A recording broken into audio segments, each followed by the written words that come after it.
Jenny stepped into India believing she was walking toward love, toward a life she had dreamed about for years. Every smile, every message, every promise she clung to had led her here. But the moment she crossed that threshold, the world she thought she knew began to fracture.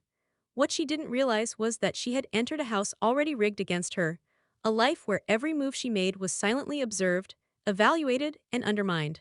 The trust she had built over a decade, the love she had believed was mutual, was quietly dissolving, while the man she adored watched it all unfold without stepping in. From the outside, it might have looked like a typical reality TV culture shock story. A foreigner trying to adjust to Indian traditions. New foods, new customs, new rules. But the truth was darker, far beyond anything the cameras could capture. Jenny wasn't just out of her element, she was trapped. She had left her home, her children, her career, and her safety for what she believed was love. And what awaited her was a labyrinth of deception, carefully crafted, meticulously orchestrated. Sumit's role in all of this was almost invisible, and that was the point. He wasn't loud or cruel in the ways you might expect. He wasn't the one yelling or punishing. Instead, he worked behind the scenes, guiding the chaos, controlling the flow of information, and keeping Jenny just close enough to hope while far enough from safety. Every day, he chose to let the walls close in while pretending to be her partner in the public eye. And she didn't see it at first. She thought the hurdles were just part of adapting to a new life. She thought the tension with his family was normal. She thought she could buy acceptance through effort, patience, and love. And then came the moment that changed everything, the realization. The crushing understanding that the world she had stepped into was not only unforgiving, but actively hostile. Jenny began piecing together the evidence, the subtle manipulations, the unspoken rules, the way insults were softened or hidden from her by the very person she had trusted the most. And when it hit her, the weight of it almost broke her. 10 years of her heart, 10 years of vulnerability, all funneled into a relationship that had been a controlled performance from the beginning. It wasn't just heartbreak. It was betrayal on a scale that left her reeling. She had invested more than anyone could imagine, her money, her time, her identity, only to find out that her agency had been an illusion. She had been dancing in a carefully set stage, unaware that the director, the props, and even some of the co-actors were working against her. And all this while Sumit quietly watched, guiding the strings, deciding what she could see and what she could not. How could trust, built over 10 years, collapse in a single day? How could love turn into a trap without any warning, without any clear villain, except for the quiet complicity of the man she had called her partner? That question hangs heavy over every scene, every conversation, and every awkward meal in that house. From the first moment she stepped off the plane, Jenny's journey was a tightrope walk over a canyon of deceit, and the ground beneath her was already crumbling. And just when you think she might find a foothold, something happens. Another layer of deception peels back, revealing that the nightmare is far from over. The question isn't whether she can survive in India, it's whether she can survive the man she loves and the family that refuses to accept her. Every glance, every whisper, every hidden gesture becomes a clue. Jenny realizes that this is no ordinary love story. It's a psychological trap. And the shock of discovery is only the beginning. Jenny's story began online, like so many do in the age of dating apps and social media. She met Michael Jones, or at least that's who she thought she met, someone charming, articulate, and attentive. Every conversation felt effortless, every joke timed perfectly, every message filled with promises of a future together. She felt a connection she hadn't believed was possible after years of heartbreak and disappointment. But the reality, as she would later discover, was far more complicated. Michael was not who he claimed to be. In truth, he was Sumit, a man with a different life entirely, one carefully hidden behind a fabricated persona. Despite the deception, Jenny made a choice that many would consider brave, if not reckless. She decided to leave everything behind: her home, her work, even her children's daily routines, to pursue the man she had fallen in love with, the man she believed could finally be her partner. Every warning she received from friends or distant online connections faded in comparison to the pull of hope. Hope that love could transcend lies. Hope that once she arrived in India, things would finally make sense. The first moments on Indian soil were surreal. She was greeted not just by a new country, but by an entire network of expectations, unspoken rules, and subtle hierarchies. The family she was entering had power dynamics that weren't immediately obvious, but that would shape her every interaction. Sumit's mother, in particular, exuded a quiet authority. She spoke softly, smiled politely, but her gaze held judgment and control. It was clear that any deviation from what she considered proper behavior would be noted, and perhaps remembered. Sumit himself embodied duality. Online, he had been confident, charming, and attentive to Jenny's every need. In reality, he was polite, compliant, and deferential, a son molded by his family's expectations. At times, it seemed like he existed in two worlds. One where he was her loving partner, and another where he was a son first, never questioning the authority that surrounded him. Jenny's heart wanted to see the former, but the environment was already conditioning her to encounter the latter. She tried to navigate this maze of family dynamics with optimism. She smiled when asked about her hometown, nodded during conversations she barely understood, and attempted to show respect in every possible way. But the subtle pressures were relentless. She noticed it in the way the mother-in-law's eyes lingered on her when she spoke, in the slight tightening of Sumit's jaw when he disagreed silently, in the polite but heavy-handed advice that seemed more like instructions than guidance. Each interaction added weight to her journey, an invisible tension that was slowly tightening around her. Watch closely, because what Jenny thinks is help is actually the start of her nightmare. Every suggestion, every correction, every friendly tip was a breadcrumb leading her deeper into a psychological trap she didn't yet understand. What seemed like a welcoming hand was carefully placed to guide her into compliance, to limit her options, and to test her limits. And then came the moment she had dreamed of for years, stepping off the plane into what should have been her new life, her dream home in a country she had never visited. The heat, the smells, the cacophony of sounds, it all hit her at once. But instead of relief, Jenny felt a flicker of unease. Subtle glances exchanged between Sumit and his mother, half-finished conversations that stopped when she entered the room, polite smiles that didn't reach the eyes. It was the first hint that this home might not be the sanctuary she had imagined. Jenny thought she was arriving into love. Instead, she had arrived at the edge of a complex web she hadn't even begun to untangle.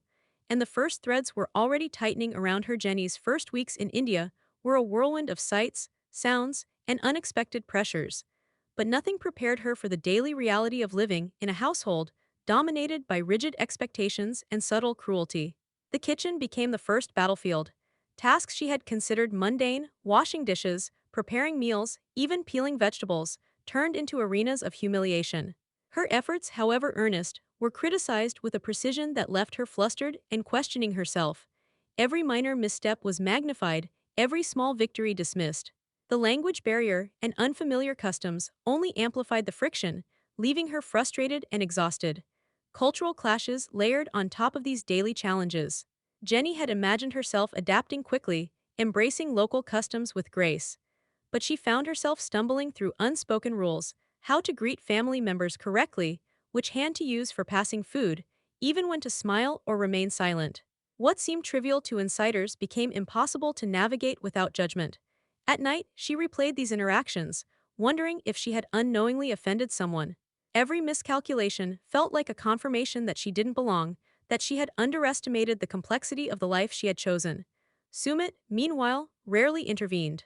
He watched quietly as his mother wielded her verbal attacks, laughing softly or shaking his head in resignation, but never defending Jenny. His silence was not neutrality, it was complicity. Jenny began to notice patterns.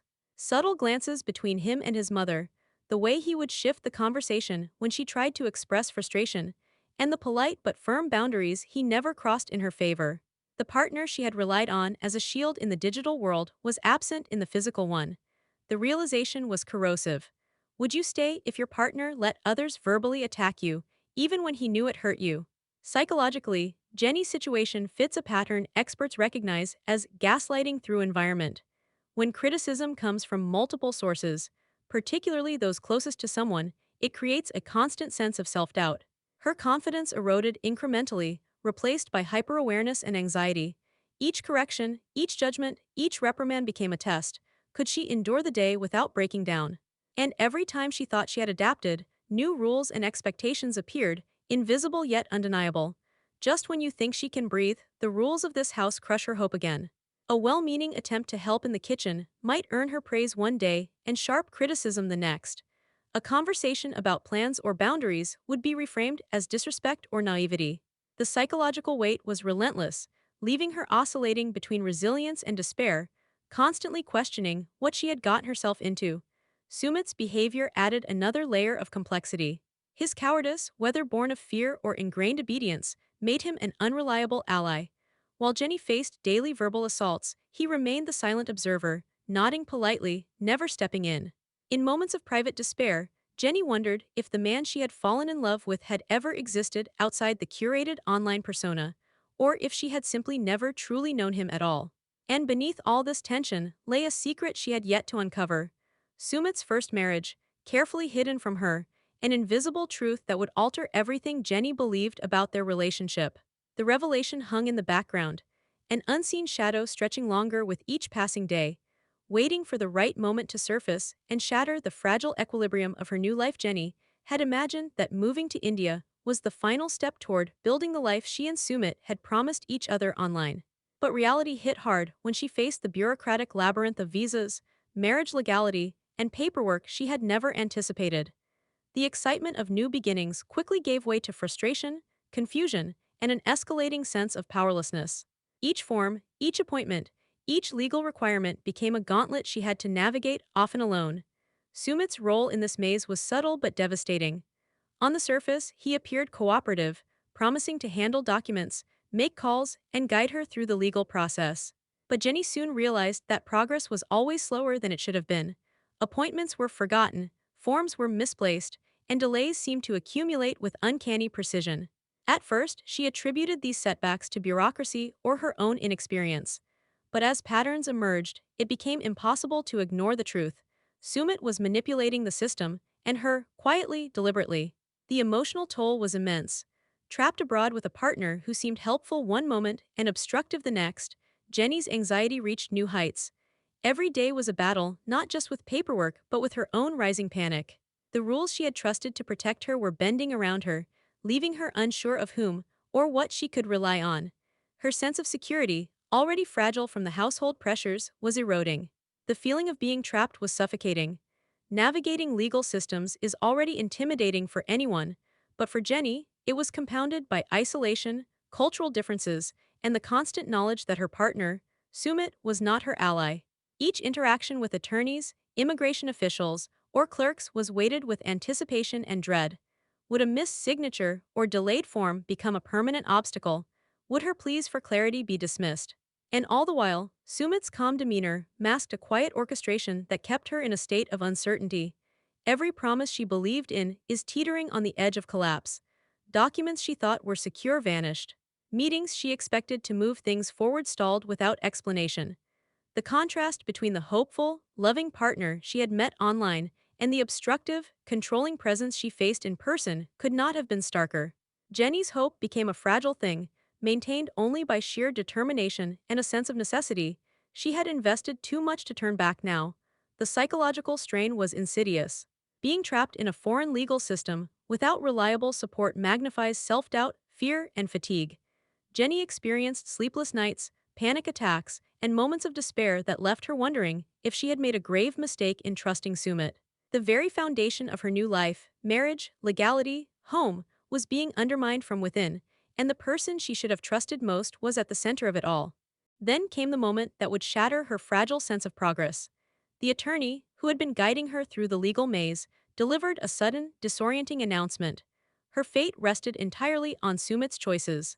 The documents he controlled, the signatures he withheld, the decisions he made, or delayed, would determine whether Jenny could stay legally, safely, and with any hope of stability. She had no control. Every step forward depended on a man who had already shown he could not be trusted. The revelation left Jenny stunned, a wave of fear and betrayal washing over her. What she had believed was moving forward towards security was, in reality, a precarious dance, manipulated entirely by Sumit.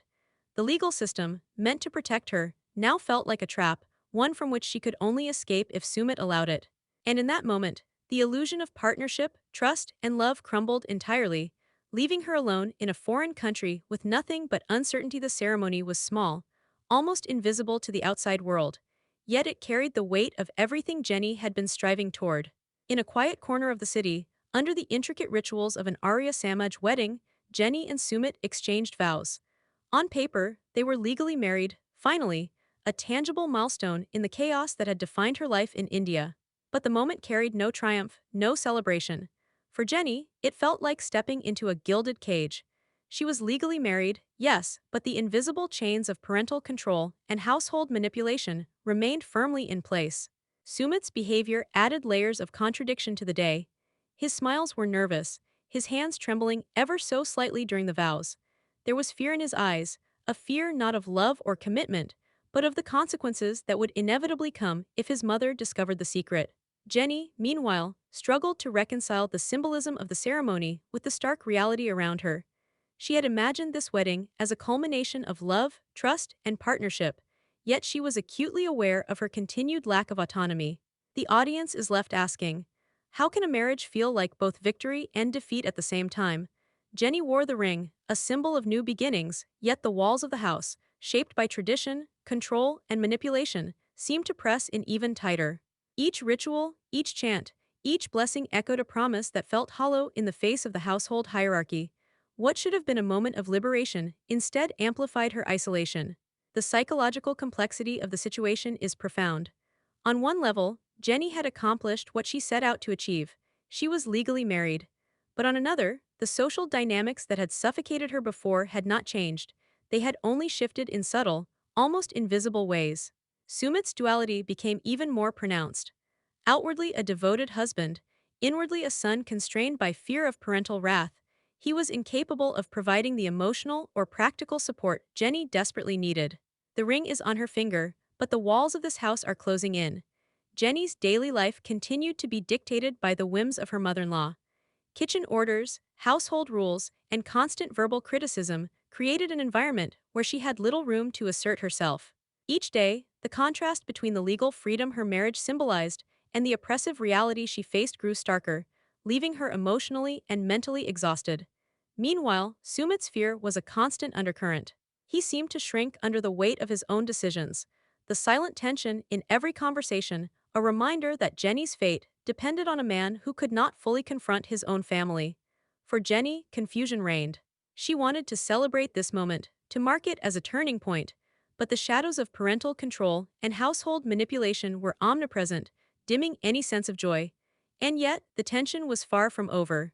The secret for now was contained, but the audience senses the inevitable eruption looming on the horizon. Sadhna, Sumit's mother, had yet to discover the clandestine wedding. Her eventual reaction promised to be explosive, potentially shattering any fragile peace and forcing Jenny to confront the full extent of her entrapment. Every whispered warning, every cautious glance, every suppressed argument hinted at a storm gathering behind the closed doors of the household. In that quiet Arya Samaj ceremony, Jenny's victory was immediately intertwined with defeat.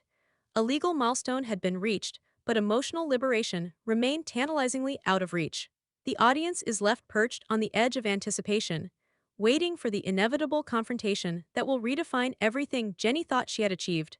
The tension had been building quietly, like a storm gathering behind closed doors, but now it erupted with full force.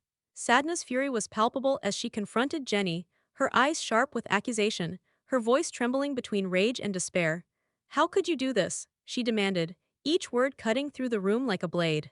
Jenny, already exhausted from months of manipulation and emotional control, struggled to respond. She had prepared for anger, for disappointment, even for rejection, but nothing could have readied her for the raw, volatile energy Sadhna unleashed. The confrontation escalated rapidly. Sadhna threatened suicide, a manipulative tactic designed to hold both women hostage in the chaos of fear and obligation. Sumit, usually the silent enabler, crumbled under the weight of the moment. His knees buckled, his voice faltering as he tried to mediate, to soothe both his mother and his wife. Yet every attempt only inflamed the situation further. Jenny's legal victory, the marriage she had fought tooth and nail for, suddenly felt hollow. She had the papers, the formalities, the official recognition, but the emotional battlefield was far from resolved. Audiences are forced to grapple with a haunting question.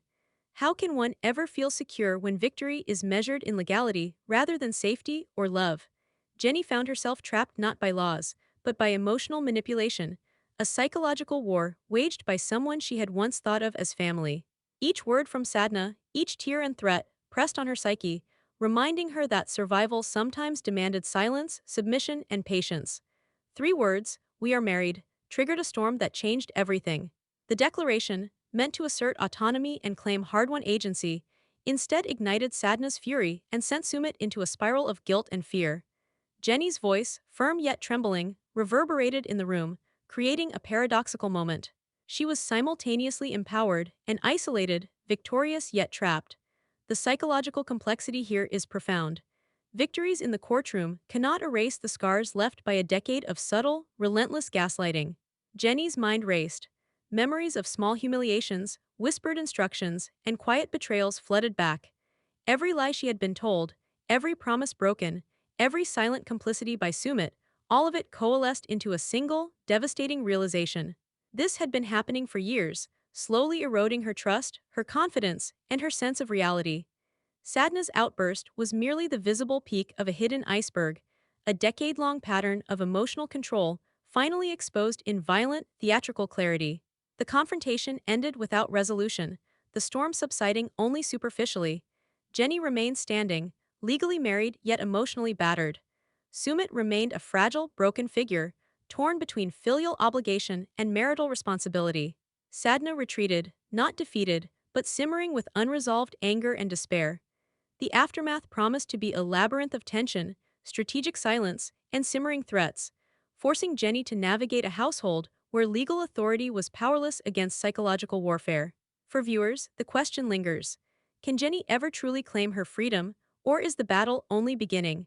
The next chapter is poised to reveal the consequences of hidden manipulation, the cost of survival, and the long shadow of a decade spent under emotional siege. Life after the confrontation was a strange, uneasy limbo. Jenny moved through the house carrying the weight of legal authority, yet each step reminded her of the invisible chains still binding her. Sumit's presence was both a comfort and a reminder of betrayal, his apologies softening the sting, but never fully erasing the memory of years spent deceived. Alone in a foreign country, Jenny wrestled with conflicting emotions.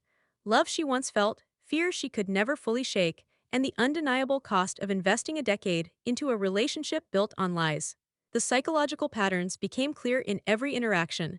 Jenny found herself caught in the sunk cost fallacy, wondering if leaving would mean admitting all her time, effort, and trust had been wasted. Obedience, ingrained through years of subtle manipulation, still whispered in the back of her mind. Comply to survive, do not push, do not upset the delicate balance. Fear of loss of Sumit, of stability, even of her own self-respect, became a constant undercurrent, shaping each decision. It was a study in human behavior, an intimate glimpse into how isolation and coercion can warp even the strongest instincts. For viewers, the lessons are stark but practical. Small red flags, dismissed feelings, repeated emotional manipulation, silence in the face of abuse often escalate over time. Setting boundaries early, questioning inconsistencies, and maintaining external support systems are essential, even when love feels all-encompassing. Jenny's story is not just a dramatic tale, it's a cautionary example of how easily trust can be weaponized and how resilience requires both awareness and courage. Even after victory, the cost of love is painfully clear. A legal marriage does not erase emotional scars. A signed paper does not undo years of gaslighting. Jenny may have claimed her rights, but the psychological battlefield remains, a reminder that survival often demands more than triumph on paper. It demands vigilance, strategy, and emotional endurance.